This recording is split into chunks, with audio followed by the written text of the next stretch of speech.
All right, Lisa, we're live. Well, hello, Chi fam. What's It's been up? a while. I know. Don't say that. Don't remind them. It's been a while. We've been so backed up, busy, schedules, Well, you everything, gotta show homes. Chi's gotta show homes, so that's understandable. everything in between. Yeah, it's Mm-hmm. it's been a rough market, but yeah. Today we're gonna talk about all of that and share all that with you guys. But let's wait a few more minutes just to get a few more people in, and then we can continue. How's your week so far, Lisa? It's been pretty darn good. Lots and lots of calls. Anytime there's a new update or anything like that, everybody wants to know a little bit more. So I'm really, really glad that I get to kind of do a PSA for everybody to have an idea. I personally like it because I know that it's going to open a lot of doors for more people, and it's a way for you to prepare yourself. And we're going to show you links and websites and things like that, and you can play around with it yourself. Yeah, I'm excited to talk about that just because I think a lot of people, first time home buyers, they're gonna benefit a lot from this. So that's why we want to talk about it today. Cause we've been getting a Hmm. lot of questions about this, and we just wanted to answer all your questions in detail. So that way there's no miscommunication because you might have heard something from someone somewhere and it might not align, and me and Lisa, we're not trying to like sugarcoat anything. We just want to make sure all the information that you guys get is the real information, so that way you guys could like make a better decision for yourself. Right. That's why. But yeah, if you guys are watching this right now, if you guys could do us a favor, just like this video, give us a heart, give us a like. If you guys are watching on Facebook or so, that will be a huge help. And if you guys have friends or family that wants to watch this information too, make sure you guys share it as well and tag them, so that way they could also be informed. Because we're gonna go over a lot of detail today, and hopefully you guys can benefit from all of that. But before we get to today's topic, let me just do a market update on what's been going on. Okay, so let me just share my screen. I kind of miss seeing this. Well, I miss showing it to all you guys. But oh my god, look at that. Look at all that inventory. Look how it's been going up over the past couple of weeks. Okay, and look, new listings are down, pending homes are down. Yeah, see, inventory went up. New listings are down 1%. Sold homes are up, which is good. That means people are still buying. Okay, this Hmm. is this is telling you guys people are still buying. That's why 13% of homes are sold within this last week. Okay, pending homes went down. Okay, and let's look from this past month. Inventory went up a lot, 16%. New listings went up also 50%. Sold homes are everything's up. Okay, so it's as you guys can see just by looking at this data right now, I can tell you the reason why they're all up is because prices are finally getting adjusted to reality, right? Sellers are now being more accommodating on their homes. They're not being as greedy or stubborn to buyers now. If there's something that comes up during the home inspections, sellers are a little bit more accommodating now, and homes are staying on the market a little bit longer, which I'll get to in a bit, and you guys will see that. So because of that, they're a little bit more accommodating now. So that's why everything is green right here from just this last month. Okay, so average price per square foot. Look, average price per square foot is going down. It's trending down.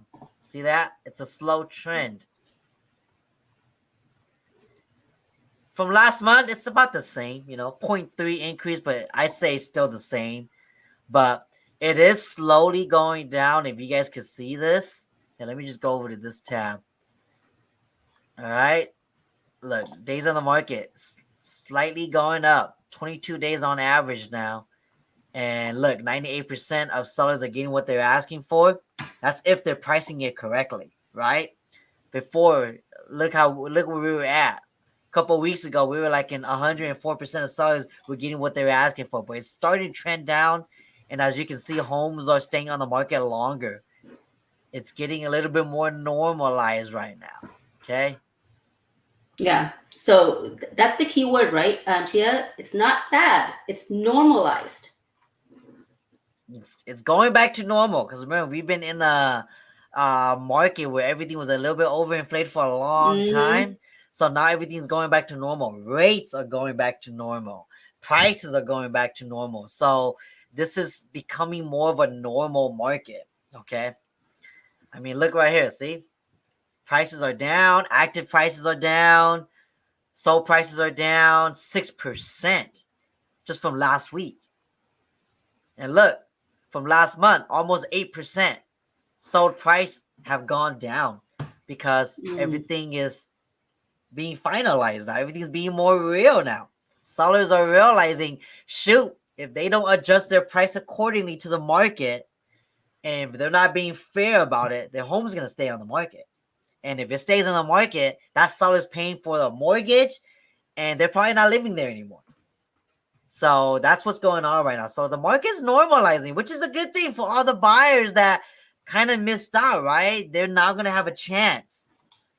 Let me just go over to the monthly so that way we can see the data for a month's worth of inventory. Look at that. 2 months worth of inventory. This is good, okay? I mean, it's still not enough inventory for the demand out there, but it is getting up there slowly but surely, okay? And hopefully it goes up more so that way there's more options for buyers. Um and remember, this is Sac County, okay? Everything that I'm looking at right now, it's in Sac County. It's only single family homes. So, like, if depending on which county you're in, the market may vary. Okay, so I just want to make that quick disclaimer. Don't take this information into like Plumas or like take it to like Marysville, Yuba, or like even El Dorado Hills or so. Okay, it's a different market everywhere depending on your county. Okay, depending on your zip code, depending on your subdivision. So this is more of a whole for Sac County, just to kind of give you guys an idea of what's going on. Okay, but that is the market update for all you guys. Hopefully that helps you guys on your home buying needs. Okay, but we're gonna talk about the big topic of the month. Really, Yeah. how long have they updated the income for CalHFA? Uh, the end of June. The end of June. Okay, so like Yes. we're like it's About a actually month, a like little a over a month.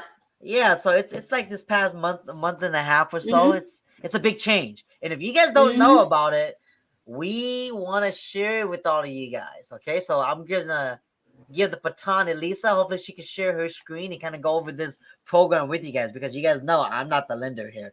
Lisa is, so I can't even talk about it. Absolutely. So, I've been getting so many calls about this, and I'm so glad that I'm able to talk about this with you guys. So, we're going to do some fun with numbers. But before we go there, I want you to know that you guys can absolutely go on the website and check it out yourself, okay? So that you can have all of that information. It's going to be a lot of information, and I'm going to show you where you can price out your own situation. But because I like to show you guys on a side by side so that it's an easier comparison, I'll show you the charts and why these are important and where you stand in these types of situations too. Okay, so I'm going to go ahead and share my screen. You sent me a link. Did you want me to share that, or you're gonna Sure. go to it? I'm going to go to it, but Okay, that link is so that you put it in the comment section just in case our viewers would like to go in it themselves later on. got it. Okay, sounds Okay. good. So here's the link. So let me know when you see my screen. I see it. Okay, awesome. So this is the main website, guys. And I sent Chia this link so that he can put it in there for you. So let's talk about the forgivable equity builder loan first, because that one's seems to be the most attractive one so far. So it allows you to have 10% of the purchase price and or the closing cost, which is going to help a lot, okay? When you're looking at this, this is where it's going to show you what the income limit is. So if I click on here,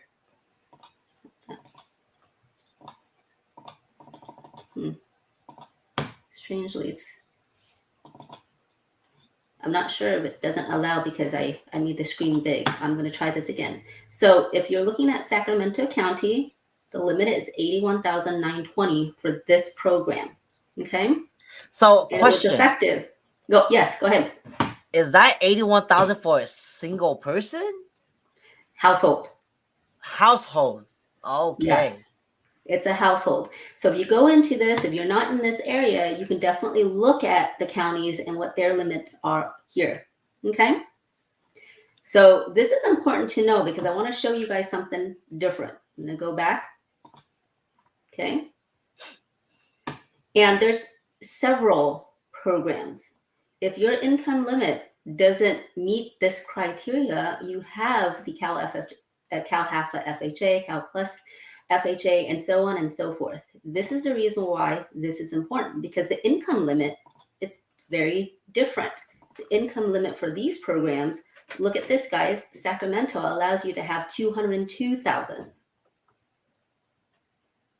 This makes a huge difference on what it is that you need and what it is that you want to do. And that way you know how to take advantage of these programs that you're absolutely qualified for. So when you're looking up those types of programs, there's this calculator here that you can go back to. Okay. If I'm at the loan program, okay, all the borrower eligibility, okay, that you can go to. Okay, and if you go into here, even if you're not a lender, okay. I don't know why it freezes for me, guys, and I apologize about that, but I came prepared, so I'll show you. This is how it looks like when you go into that, okay?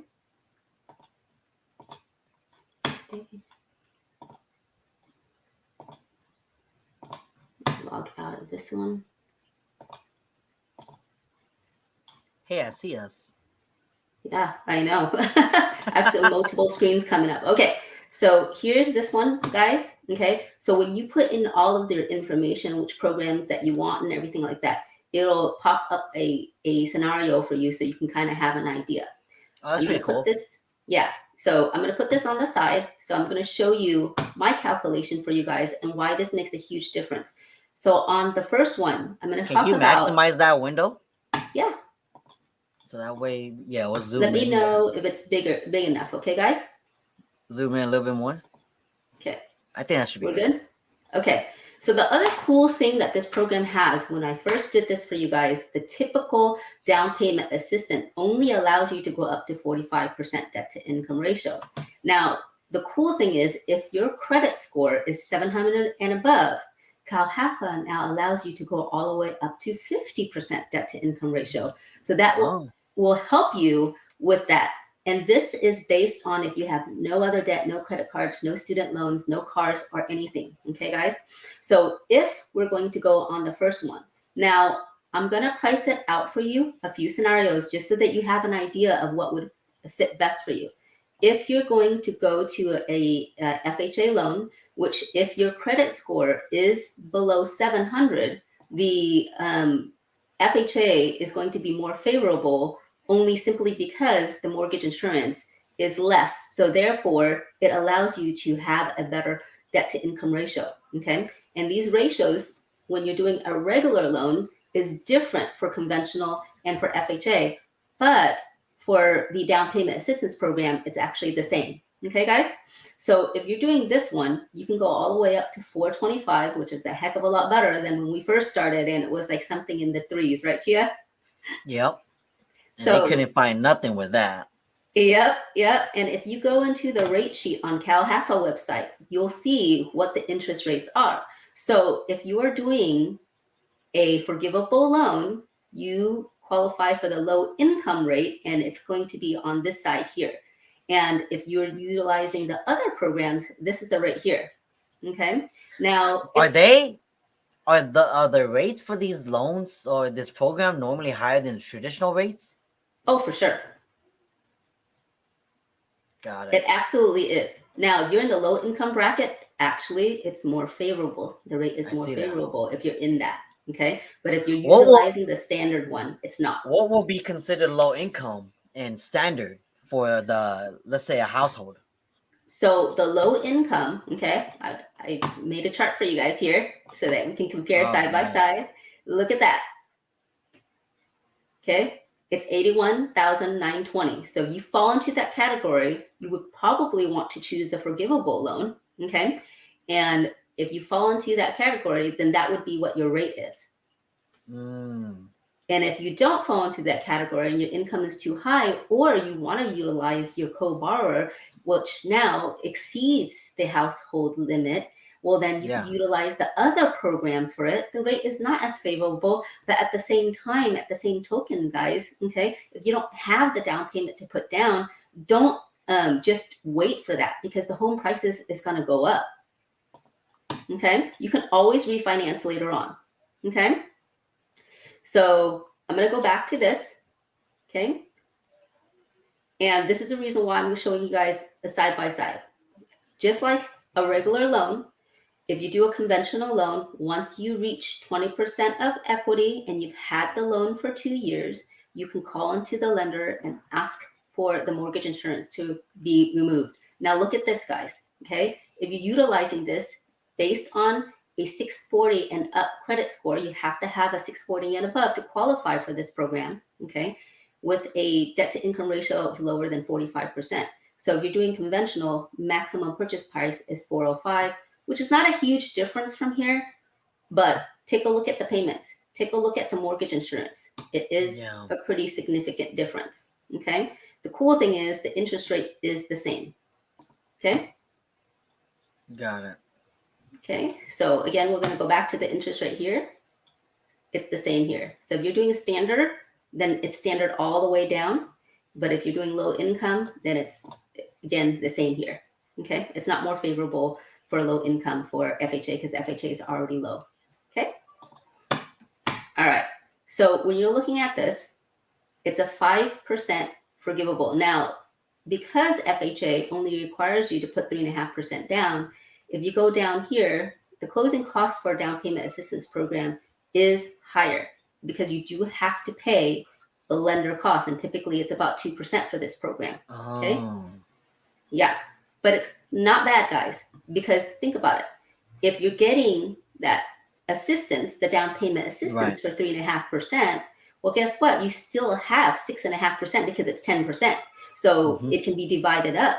You're still going to win on this situation. You're coming out Got zero it. out of pocket. Now, you guys see it as a negative here, right? Because a lot of times you won't need the full 10%, but you're not going to get any money back. So if it's a negative situation, guys, you're not going to get paid for getting a loan. It just zeroes itself Yes. out. Okay, guys? I think the only time when a borrower, correct me if I'm wrong, the only time where a buyer is gonna get money back in this program is if they put in a big hefty deposit. Yes. Then they would just kind of get that deposit back. But anything Yes. outside of your deposit doesn't come to your pocket. Like if it's part of Correct. the 10% grant, you're not gonna get that as a side money. Correct. You're not going to make that money. Which, Yep. again, guys, if you're not bringing anything to the table, it's pretty darn awesome. Because if you're looking at renting is first month, last month. And this kind of takes all of that out. It's pretty darn cool, right? So the forgivable loan, meaning it's forgivable if you live there for a minimum of 5 years. Yep. Okay. And if you decide to say, hey, you know what, I'm making oodles of dollars, the appreciation of this house is so great, and it makes sense for me to transfer that. It's not like you're going to have to pay the whole entire amount back, which is kind of cool. They will deduct whatever years. If you've been there for 3 years, then they'll deduct whatever that is. If you're up against 4 years versus 6 months or a year that you've been in. Okay. So that's going to help you guys out a little bit more there. Okay. they also will want you guys to pay that back if under 5 years. Correct me if I'm wrong. Yes, but You don't have to just live there for 5 years. You also can't refinance. Correct? correct. Yeah. Correct. So remember So that, okay? If for you investors out there that are pretty savvy, thinking, "Oh, I'm gonna utilize this," and then refinance out, it ain't gonna work. yeah, exactly. So the reason why this is important for you guys to see all this too, if your credit score is 700 and above, okay, it's kind of like a reward for you guys who worked on that, and that's something that could absolutely help you guys with too. If your credit's not exactly there, I'll show you X, Y, and Z that you could do, and in a few months or whatever amount that it takes, you can get yourself to that point. Okay, but you don't have to wait for that. There's plenty of first-time homes that are in this price range, right, Chia? Yep, there is. Okay. So when you're looking at this, okay, and by the way, this is allowable for manufactured homes too, whereas before it wasn't. That's good to know. Okay. Yeah. So this price range is going to be very doable for all of you who are first-time buyers. Okay. Now the cool thing is, once the debt-to-income ratio is increased to almost 50%, guess what? Look at your purchasing power, you guys. It goes up. It's now all the way up to 490. Pretty awesome. Interest rate stays the same. Your mortgage insurance is a lot less. So here, I didn't price out an FHA loan only because this mortgage insurance is more attractive. It's 0.73 versus 0.85. Now, the Okay. better your credit score is, guys, okay, 760 is considered the best when you're looking at mortgage insurance. So the better your credit score is, the lower this is going to be too. Okay. Got it. This is your monthly payment, guys. This is your cash out of pocket, which again, it's still showing as a negative, so it's zero to you. You're buying almost a $500,000 house, and you don't have to bring anything in. How cool is that? You just gotta live there for 5 years and don't refinance. Yes. But if you're planning to rent anyway, you might as well, right, guys? Yep. They're just trying to promote home ownership. That's really why. Yeah. I mean, it's not like you can't. You do have to pay that back, but if you're making so much equity, and if rates go back down to the 2s or the 3s and whatnot, take a look at the full picture. Don't just say, hey, I can't do this just yet. If it financially makes sense for you, then do it. Okay? Now, I want to show you a regular CalHFA loan. This one's called Cal Plus only because it also gives you an additional 3% of closing costs. This one allows your income to be all the way up to 202.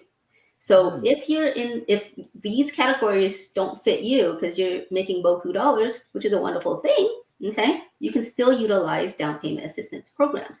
So for this one, okay, they'll give you the 3% down payment assistance. And in this situation, okay, anything 3%, regardless of it being down payment or not, it doesn't allow you to go up to a high balance, which 647 and above is considered high balance. Okay, guys? So when you're looking at this, okay, here's another thing that you guys have to understand too. You see where it says NA right here? This is the 3%. The interest rate is different when you're only needing 2% of closing costs. So let's just say the seller's willing to give you some credit, so you really don't need this program. If the seller's willing to shell out all of the closing costs, this is what the interest rate is going to be. You just need down payment assistance. You don't need closing costs. So that's great. If you do need closing costs, the interest rate, look at how significant that is. Oh my gosh. Yeah. In the sevens. Yes. And usually, look at that, guys. When it's in NA, it's because the market is very volatile. If you read this right here, please be assured that CalHFA is open and accepting reservations during this time. And NA interest rate is a result of market volatility and changing interest rates. Okay. So when it's like that, even though you're in escrow, your lender cannot lock in the rate. They have to wait until it shows itself. So I did it at 8% just because I wanted to show you guys something, but look at the jump. It's more than a percentage rate. But I can't imagine it could be more than 8%. It's like hard money already, right? But let's just Yep. say, even if it was at 8%, this is what your PITI looks like, which is your payment, interest, property tax, home insurance, mortgage insurance, the whole shebang. Okay? It is Got it. on the heftier side. Now, your origination cost usually is less in these programs because you're not going to get as much closing costs. So most lenders will work with you on that. Okay. Because there's so much allotment on this, they'll charge higher. Okay. But because there's not a whole lot, even still, when you're looking at a purchase price of $667 to fall into that category, guys, and you only have to bring in $35.50, is that such a terrible thing? It's not Not bad. forgivable. Not Yeah, it's bad. not forgivable, but still, it's pretty darn good to get your foot in the door, wouldn't you say? What is the term for this? So why isn't it forgivable? What can you do to make it forgivable? So the forgivable equity builder loan is only allowed for low income. Got it. Okay, so if you're not in that category, then you wouldn't qualify for the forgivable equity builder loan anyway. So how would it work for the assistance money? How would you pay that back? How would it So be structured? this one you can refinance. Okay, when The you Cal refinance Plus. or when you sell the house, okay, then you have to pay this portion back. Got it. Got it. All the Mm-hmm. assistance. Correct. And a It, lot of times, most people who I've done a CalHFA loan, it's still very favorable to do a refinance. And in fact, I did that for somebody last year when the rate was really, really good. And although they had to pay this back, their monthly payment was less than $500. So they were it more makes than happy to sense. do that. Yeah, it made super So sense. cool. Now, if somebody paid that back, let's say when they refinance or sell it because it's not a Mm-hmm. forgivable, do Cal Plus charge an interest rate for that amount, or is it just the amount that you borrow that you're paying back, dollar There for dollar? is, but it's very minimal, you guys. Okay, take a look at this. There's the rate. It's 1%. 1%. Got it. So 1% of that. Yeah, Good to know. yeah. Okay, Good to so know. I'm gonna go back here, and even though the debt to income ratio is up to 50%, this is the reason why I want to price this out for you guys to know. Okay, even though it's like that, okay, it does conform with whatever the county loan limit is, and the county loan limit in Sacramento is $675 and $50. Okay, and because, as I mentioned earlier, anything above 647 is considered pretty much high balance. Okay, you're going to have to bring in 5%. This is where this program might not make sense, even though the debt to income ratio qualification works. So, as a lender, as an advisor, when we're looking at your situation, we have to take a look at and say, hey, does it conform in debt to income ratio guideline? Okay, great. Does it conform to credit score requirement? Okay, great. Does it conform to county loan limit? Okay, it does. Great. Let's go ahead and plug in these numbers. So it's 8%. Okay, guys, your full payment monthly is now almost $6,200. Your interest rate is a whopping 8%. Okay, all closing costs and everything like that. And here's the kicker: when it's a high balance, there is a high balance funding fee. Now, let me show you where you can find that. Okay, this is different. This is NA, so I couldn't really get that information. So I'm just going along with the 2% here. It's 1.968, which means it's an additional $13,000 plus that you'd have to pay up front. So with the down payment, the closing costs, the high balance funding fee, the total amount is a little above 72,000. So even though you're putting 5% down, because again, it's high balance, you only get 3% down payment assistance. So you're putting 2% down. Okay, that's fine. And then you get the closing cost assistance of 3%. You're coming out of pocket of $31,000.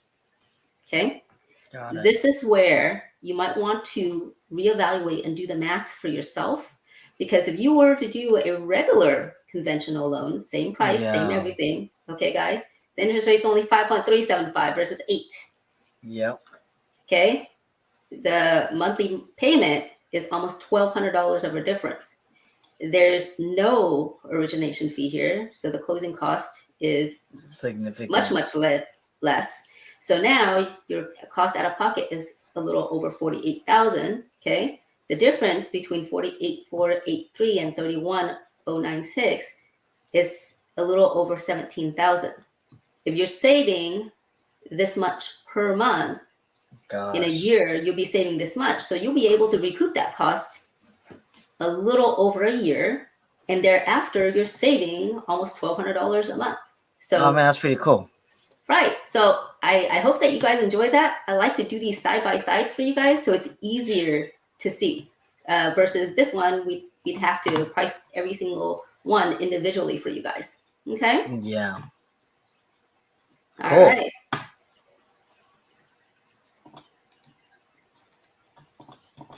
I hope that helps. All the numbers out of the way. Yes. If you guys are still overwhelmed about all the numbers that Lisa went over, you guys can always rewind this, or Yeah. you guys could just reach out to her and talk more about it, because of course everybody's situation is unique to their own, right? So you might want to know more about your situation. And one thing Lisa also did on that spreadsheet is she kind of gave you kind of like the maximum qualification. What if you don't want to buy at the maximum? You want to buy a little bit under and more conservative for your need, then the numbers are going to change drastically as well. So, of course, if you want to know more detailed for that, for a particular home price, then just reach out to her. So that way she can kind of run that budget sheet with your scenario. Okay. Yeah. But we did also want to talk about the next topic for today is regarding a video that somebody sent to us a while back. And you guys probably watched this video already by this YouTuber. He's Reventure Consulting. Here, let me just share the screen. Okay, it's this guy right here. Okay, this video, the title is called "Mortgage Lenders Are Going Bankrupt. 2022 Housing Crash Just Got Worse." Okay, that's a headline right there. Okay, and it's gonna get clicks. Well, he got over 200,000 views from July of posting it. But we wanted to kind of talk about it because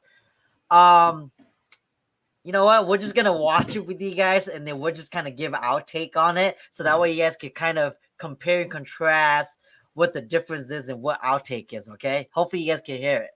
Let me know you can hear it too. Okay, Lisa. Okay. The U.S. mortgage market is collapsing right before our eyes with more. Can you hear that? Yes. Okay. I can hear it. Mortgage lenders going bankrupt just like they did in 2008. First guarantee mortgage. So he says that they're going bankrupt just like they did in 2008. But just keep watching. Remember that, okay? It's important. Corporation, a large lender out of Dallas who's been around for over 30 years, they just filed for Chapter 11 bankruptcy this week. And this is going to be the first of many mortgage companies to declare bankruptcy and go out of business, a reality which is going to cause the 2022 housing crash to be even worse than anticipated. Because over the last 2 years, everyone, nearly 70% of all the mortgages originated in America were made by what's called non-bank lenders. What is non-bank lenders, Lisa? So non-bank lenders is like if you're going to a direct lender that doesn't have any depository products such as checking, savings, things like that. Okay, so if it's just straight mortgage, we in the industry we call it direct lender. This guy calls it non-bank lender. So that's really just what it is. Okay. Got it. So what about you? Are you a non-bank lender? We are a direct lender. Yes, we are a non-bank lender. We don't have any savings accounts or any other products. We focus solely on mortgages. So we'll talk about that a little bit later. And I'll talk about this guy's spin on this. Okay, so remember this, okay, Chichi fams? What that means is that a majority of the capital flowing into the U.S. housing market comes from companies that are loosely or lightly regulated and that have a high probability of going out of business in an economic downturn. And what's especially concerning is that this share of non-bank lenders at 68% in 2020 was even higher than it was in 06, 07. Is that fair to say? Was it higher? Honestly, I didn't look at those numbers myself, but I don't know. It sounds a little bit different for me just because in those times, the guidelines, I don't even know if there were any guidelines, honestly. Okay, I started in 2007, so I was a newbie at that time. But I'll tell you, we definitely didn't have to fill out a full application. Oh, okay, name, social security, date of birth, address. That's pretty much it. No other qualifying questions or anything like that. So for it to fall worse than that, there's got to be something else in play that has nothing to do with what happened exactly, quote unquote, in 2007. Got it. And now he's saying that non-bank lenders is 60 something percent compared to in 07, 08, which is 48%. So he's saying it's looking identical to 07 times. So that's why a crash is going to trigger. Okay, Basically, that's what he's saying here, right? Yeah, he is saying that. And I was like, okay, I get what he's getting at. However, okay, not all direct lenders are the same. Loose, I don't know about loose. Everybody has to abide by, okay, Fannie Mae and Freddie Mac guidelines, okay? So when he's talking about loose, not all direct lenders operate the same, guys. All these big companies that came into play because all of a sudden the rates got crazy awesome in the last 2 years. Okay, not this year, but 2 years before that and everything. Everybody want a piece of the mortgage business. So later on, he's going to talk about investors and so on and so forth. But I'll talk about that when he gets to that point. But not all direct lenders work the same. He is accurate in the fact that there are a lot of direct lenders that played it a lot more loose. And yes, they have been affected by that. Most of those lenders, these big giant lenders, focused on refinance, okay? And they also focused on the fact that I was like, hey, yeah, well, we want your business. You don't have to submit all of that. And then what ends up happening is they couldn't sell the loan. So that's another topic. So go ahead and continue, Chia. We'll talk about the rest of that. The peak of the last housing bubble, and then you all can see what happened. There was a major crash in non-bank lender mortgage origination, which caused the housing crash to get worse. I believe we're about to see something very similar play out in 2022. And before getting more into the details on this, everyone, I want to explain why this is so important, why you need to care about the fact that mortgage lenders are going out of business. And it's simple. If these lenders go out of business, it's going to deprive the housing market of loans and mortgages that are needed to sustain home sales and home prices. And that as more mortgage companies declare bankruptcy, there's going to be fewer and fewer available loans in the housing market, which is, of course, going to cause the housing market to crash further. All right, a lot of information in that snippet, right? Yeah, so what does he mean by that? Is that even true? It is to an extent. I see where he's getting at again. And it's more of like, hey, guys, if less people are lending out money, yes, it's going to be harder for you to obtain a loan, okay? Even if your situation is totally nice and everything like that. And when I first started, my first company that worked at was the top biggest in Sacramento. I think they were ranked number 5 and everything like that. When they closed the doors, we did not know. We were all outside. They had chains on the door. There was a sign that says, we have filed for bankruptcy. Go home. Your paychecks will be in the mail. When the company files for bankruptcy, nobody gets paid, you guys. It's not like that. Okay, I don't see it being like that, just simply because the guidelines were in place. Back then, as a loan officer, as an advisor, you didn't even have to get licensed. So really? Yeah, that didn't come into play until 2010. Oh. So wow. He's right to a certain extent, but I don't think it's going to go that far. And when he's talking about the crash, there's also information was like, hey, when you were back then, you could be the realtor, the lender, the mobile notary, the appraiser. Probably escrow too, I don't know, but you got everything in your own pocket. And this is the reason why they have guidelines in place. So you have a third-party impartial person, okay? You have, you can't notarize your own deal or their own transaction and everything like that. And they'll ask for all these informations like, hey, are you related? If you have the same last name, I actually have transactions right now where the seller, the buyer, the agent, myself, we're all twins. So I have to explain that too. I don't see that happening because, again, we have these guidelines in play so that even if there were loosey-goosey lenders, they have things in place so they can't be that shady. Got it. Okay, continue. Mm-hmm. To really understand this, we need to go back to 2007, 2008 during the last housing crash, because people don't really understand why the housing market crashed so much last time around. They make the mistake of thinking that it was all about foreclosures, but what it was really about last time was that banks and mortgage lenders stopped making loans. You can see they went from making 6 points. That's not true, though. That's not entirely true, though. It is, but there's, again, information that's not given, right? It's foreclosed because you had these loans. Back then, the negative arm loans were very, Right. very popular. And what negative arm loans were, just like how you guys have a credit card, right? Let's just say you have a credit card. If you guys make that minimum payment every single month and you owe $1,000 and you only make the minimum payment the next month, you're going to see a bill of $1,005. It continues to increase. You pay the minimum amount, but you're still getting charged the interest on the whole balance. entire balance. Even what you were charged interest, you're getting interest on top of interest. So that's $1,000. Imagine when you're talking about $500,000 to $1 million to $2 million, how quickly that can increase. So you have this situation where people couldn't rent out their house because the mortgage was significantly higher than what they could rent it for. So that was a no-no. They couldn't refinance their house because the mortgage that they have kept increasing faster than what the house appreciated for. So they were stuck in a situation where they had to let go of their house. Yes, a lot of lenders lost a lot of business, and therefore there was less loans to be made. You see the correlation there, guys? Yep. There wasn't enough. So a lot of the banks who were having all these margin and everything like that, they couldn't keep up. What's coming in wasn't enough to pay their staff, was enough to keep their doors open, so they had to close. More banks closed, less loans available for the consumer. Got it.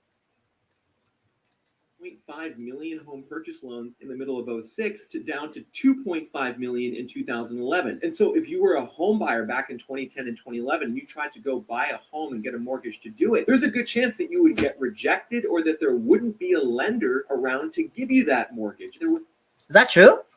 Yeah, that one's good. That's true. Oh my God. So people were getting denied loans because there wasn't that many loans out there because all these lenders were closing doors. Yeah, pretty much. And just so that you know, it's very, very sad because a lot of these people, they were in the middle of escrow. They were in the middle of refinancing and they couldn't anymore. And the doors closed. And it was a very, very tough and a very sad time. I had people calling me at 2 or 3 o'clock in the morning crying, and there was nothing we could do, Gia. So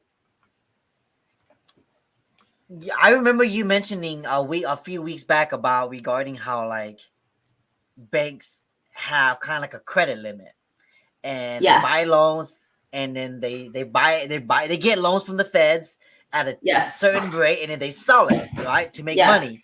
So Yes. they have like a high limit. Can't that same investor that's giving them that high limit credit card, you can say, go to a different bank that is in need? Yeah, If that bank that they were investing with close their doors?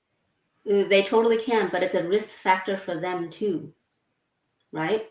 It's a risk factor for other investors to come in. And he's going to talk about that. He's going to talk about investors pulling out from buying all these mortgages and investing in the mortgage industry, which hurts us as a whole. So as you mentioned, it's like a credit card. So if you guys strategically plan that, let's just say, for instance, you got excellent credit, okay? The better your credit is, the higher your credit limit is going to be on credit cards, right, Chia? Mm-hmm. Okay, so when you think of it that way, let's just say you get a credit card for $20,000, right? But your buddy over here doesn't have great credit, but he really needs a loan. So you get this credit card for 0% interest for the next 2 years, something like that, right? and your friend here needs a credit card, needs a loan, you take that out and he utilizes your credit, you charge him 5%. It's a very similar concept. So when you're talking about mortgage banks, we're not talking about $20,000. We're talking about 20, 30 million plus, okay? And when you're looking at that and everything, let's just say for you, if you're lending money off of your credit card, you only have $20,000 to work with. But for a big bank, the bigger you are, the better credit you have too. And the better loans you do, okay, the better your, warehouse credit is too. So on a bigger scale of that, okay, what happens if your friend can't pay you back? You're still on the hook for your credit card. Right. So it's the same thing, right? It's the same thing. If you cannot sell and offload these loans that you have, you got nothing left to do that. You got nothing else to play with. Does that make sense? Got it. Okay, I'm gonna continue. There was no mortgage capital available to sustain the market, and I fear we are entering a similar situation here in the second half of 2022. There is massive systemic risk inherent in these non-bank lenders. They made 68% of all mortgages in 2020. The U.S. housing market cannot function without these non-bank lenders, yet so many of them are in a precarious financial position. Take, for instance, Loan Depot. They are the fourth largest mortgage originator in America, having made $137 billion of loans in 2021. That was more than JP Morgan. That was more than Bank of America. What's scary about this is that Loan Depot is in very poor financial condition. You can see their stock price right now is trading at $1.50 a share. It's collapsed by 88% over the last year, and even worse, Loan Depot lost $100 million in the first quarter of 2022. And so this is a messed up situation, everyone. Are they big? They're pretty darn big. So Loan Depot guaranteed rate, I don't like to specify names, but because he did and everything like that, it's very well known in the industry that they're hurting right now. And a lot of times, I'm not saying it's them, I'm just saying overall, when you're looking at a business model, okay, and with lenders who, one, focus mostly on refinances, that surge happened because of that too, okay. Two, when there's so many overlays of a brick and mortar, which I don't know why if they put it in place, especially during COVID, right? And then the other thing is there's layers and layers and layers of middle management, okay? And when you're looking at your business as a whole and you're seeing your expenses are way too high, your overhead is much, much higher than what's coming in. And what happened at the beginning of this year? I mean, month after month, we saw the rates continuously increasing. So therefore, the business model that they had to focus mostly on refinance doesn't work anymore. And now they're scrambling, and there's a lot of loan officers out there, unfortunately, that are completely struggling because, like me, I'm seeing on a lot of the forums that I'm at, people are asking for jobs. Especially operations people. And it's a really, really sad time when the operations side of any business is so important. They're the legs of the company. We as loan officers, as salespeople, we are the arms. We got to work together in order to really look at our company as an entire family unit. Not everybody has that same model, Chia. So when they're not really responding, if they're not really looking at their budget as a whole instead of just per department, that might hurt them too. So you and me both know this, but then I don't think a lot of the viewers know this. Why is it so important that because Loan Depot in this scenario were focused so much on refis that kind of killed their business? Can you share why that's important? You and me, we know why, but yeah, I mean, anytime, even if you're not refinancing, you're purchasing, and you ask yourself like, oh, that's not relevant to me. I don't have to worry about that. Yeah, you're gonna, because if they don't have the loans available or the capital available to provide to you, even when you've already removed your contingencies for your deposit, even when you are hoping to get that rate that they locked in on a 60-day, on a 300-day, they're taking a chance. They're taking a chance that when they buy money, they're going to profit from that. And if they don't profit from that, even if you are in the middle of escrow, they have to pull out because there's nothing left to give. So let me break it down for all you guys, what Lisa just said. A lot of new builds are doing this right now. They're offering their buyers, hey, don't cancel. I know rates are up, but we can guarantee a loan rate lock up to a year because your home's not going to be finished until 6 months to a year. So don't cancel because rates went up. You can keep your rate. You can lock it in for a whole year. Are you referring to that type of lender? Yes, and sometimes it does work, Chia. Okay, sometimes it does work, but they're putting themselves at a risk. That's my honest opinion. Okay, everybody's going to have a different take on that, right? Only because, again, you know, it's you're buying money and you're taking that chance that, hey, when I buy it, you know, I'm going to get X amount over the And I'm amount, gonna make and money I'm going to be able to make money. But when when I you sell don't, it. then what happens? Yeah, then what happens? If you are in a home build, it is very attractive. And yes, if they're going to give you a better rate, absolutely go that direction. What I would say is always have a backup lender so that you aren't lost during that time and they go out of business. You know, just protect yourself. Yeah. The reason I'm bringing up the scenario of a new build is because me and Lisa have plenty of clients that call us and said, we just canceled our new build and lost our deposit because the rates was too high.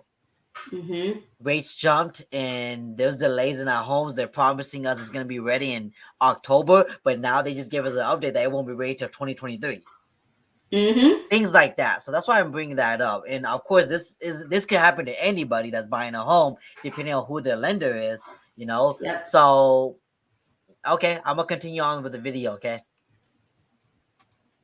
The fourth largest mortgage lender in America loses money and is being treated by Wall Street investors as if it's going to go out of business. So now we need to ask, what happens if Loan Depot does go out of business, just like First Guarantee Mortgage Corporation did? Well, folks, that would leave a massive gaping hole in the mortgage origination market in America, which would mean there would be fewer loans and fewer mortgages available for you all to go out and purchase a home. That would likely cause a contagion effect that would cause other non-bank lenders to go out of business, and thus would make potentially the crash in mortgage origination as bad as it was back in the late 2000s. And folks, it's not just me saying this. Back in 2019, regulators identified non-bank mortgage firms as potential risk to the U.S. financial system. Particularly, the Financial Stability and Oversight Council said, pay attention to this, folks, that non-bank lenders have relatively few resources to absorb economic shocks, and that strains in one non-bank lender could cause counterparties to, get this, folks, question the viability of others,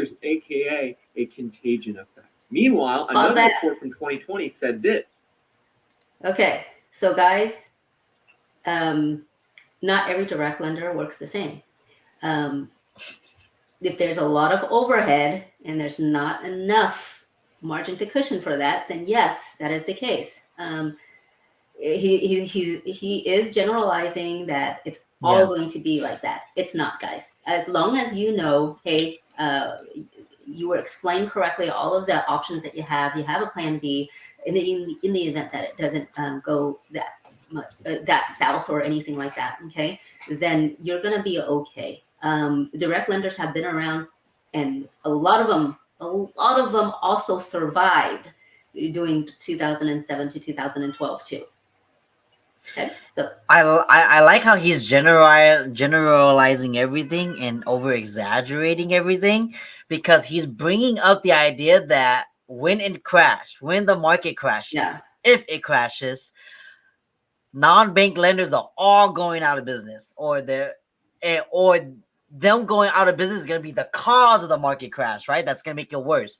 It's funny how he says that, because then he's comparing it to 0708, but in 0708, what actually caused the market to crash was because of bad loans, ninja loans, right? Bad loans, Yeah, totally falsely inflated pricing. I right, mean, you got right. people that are like, "Hey, I need this house to be worth 500,000," when it really wasn't. There was nothing to really. I was like, "Sure, I'll do this. I'll make the magic happen. I'll crunch the numbers and I'll make it happen. I'll send you a report." Right? And So there were so and many that's things. right. And he's not bringing that up. So I wanted Yeah, to bring that up because then that's what kind of caused a lot of that to happen, to crash. It yep, it added up to the crash. right. But what he's saying here is that when it crashes, these non-bank lenders are gonna be the cause. It's like it's so different. It's not like Yeah, 07, 08 at all. It's so different. You know what I mean? correct. Yeah, I totally know Yeah. what you mean. So I get what Yeah. he's saying, and you're right. It is a little bit more generalized, and it's definitely exaggerated. But again, we're in different markets, so that could be We the are. case over there. Yeah, Right. He's in Texas, by the way. Okay. If you guys don't know this YouTuber, he's in Texas. And of course, we're in California. So the market is totally different from here compared to there. Maybe that's what's going on over there. yeah. But he is still generalizing a lot of these things. Okay. That there's a risk of massive non-bank failures. They could be cut off from short-term funding, unable to meet their obligations, and face bankruptcy, just like what happened during the subprime crisis when half of all non-bank lenders collapsed. And no one Okay, is paying attention. okay. So yes and no. Okay. And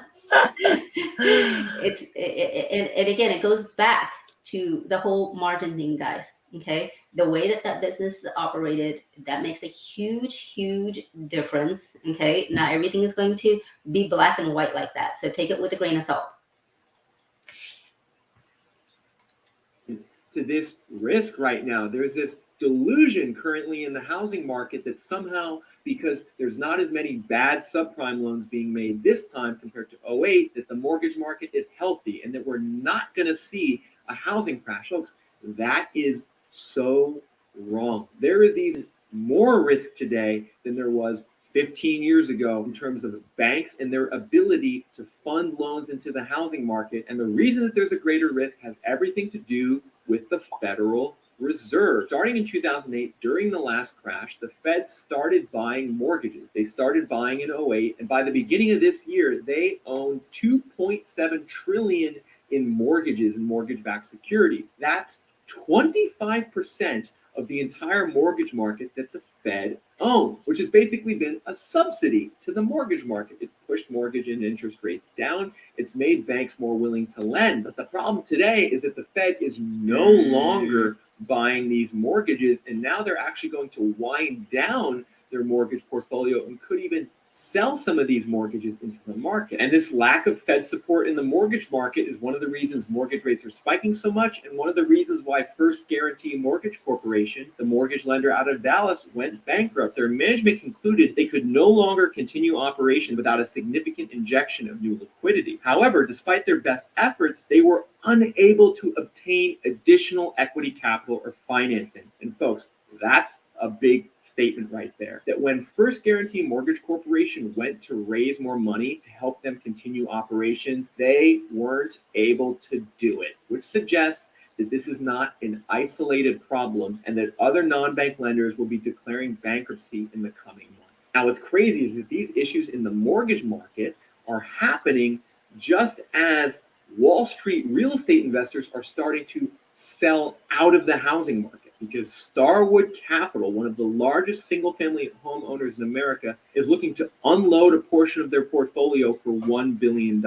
Now, this is interesting, right? Because only 3 or 4 months ago, we were sold a narrative that Wall Street investors were just going to keep buying homes in the housing market and that they were going to try to take over the housing market. Yet now we have one of the biggest Wall Street landlords looking to unload a portion of their portfolio. This is, of course, something I predicted on this channel 3 to 4 months ago. We're going to see in 2022 investors sell a lot of these homes. Now that we're in a rising interest and mortgage rate environment, this is going to put downward pressure on the housing market, and many investors are going to drop out of the market. Now that we actually have one of the biggest Wall Street landlords selling, this is going to send a signal to all the other corporate landlords that it's time to get out of the market. That's happening just as we're seeing non-bank mortgage lenders start to declare bankruptcy. I mean, folks, just zoom out for a second. Even if you're someone who's more bullish on the housing market and you think like it's not going to crash, these two trends occurring simultaneously with each other to go along with like a massive.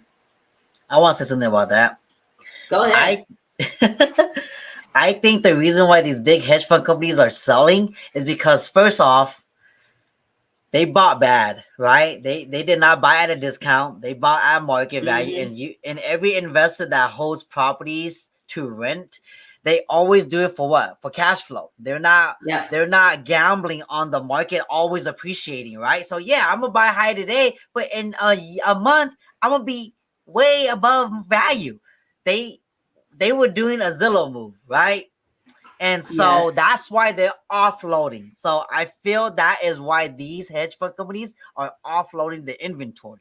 And then rewinding to what he mentioned earlier about the about his where was it at? He mentioned the company that no, not this. He mentioned a company that couldn't do business anymore because of no additional injection. Here, let's listen to this again. Support in the mortgage market is one of them down their mortgage portfolio and could even sell some of these mortgages into the market. And this lack of Fed support in the mortgage market is one of the reasons mortgage rates are spiking so much, and one of the reasons why First Guarantee Mortgage Corporation, the mortgage lender out of Dallas, went bankrupt. The mortgage company out in Dallas. Okay, so again, he's in Dallas. Okay, so of course that company's going out, and maybe because that market is different. But I think the Feds is investing in a lot of different markets, right? And it's like it's not just Dallas. So he's go ahead. Sorry. So here's the thing, guys. Okay, if the lender is going to be loosey-goosey with their guidelines and they're like, okay, we'll skid by, okay? And the lenders that are like tight-knit, follow the rules, all that other stuff, the Feds are still going to buy that, okay? But they're going to take a look at it as a whole because they're looking at it as their profit and loss as well, and looking at it and where they're like, okay, this company consistently does really good loans. Okay, so most likely we're going to continue to do that. And this one's like, okay, let's skid one by, let's skid two by. And just like if you ever get tax audited once, most likely you're going to put yourself in risk to getting audited again. Same thing. Okay, and if that happens one too many times, then you're going to go out of business. So I'm gonna stop the video there because we're over an hour. I just want to respect everybody's time, but like we wanted to bring that up. You guys can go and finish it and watch it.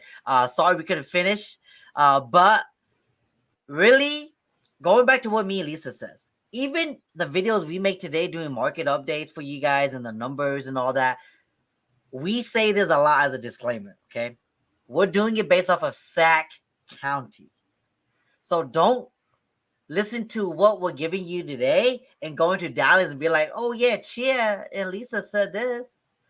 Don't do that because we're doing it based off of Sac County. Yeah. Obviously, this YouTuber is in Dallas, okay?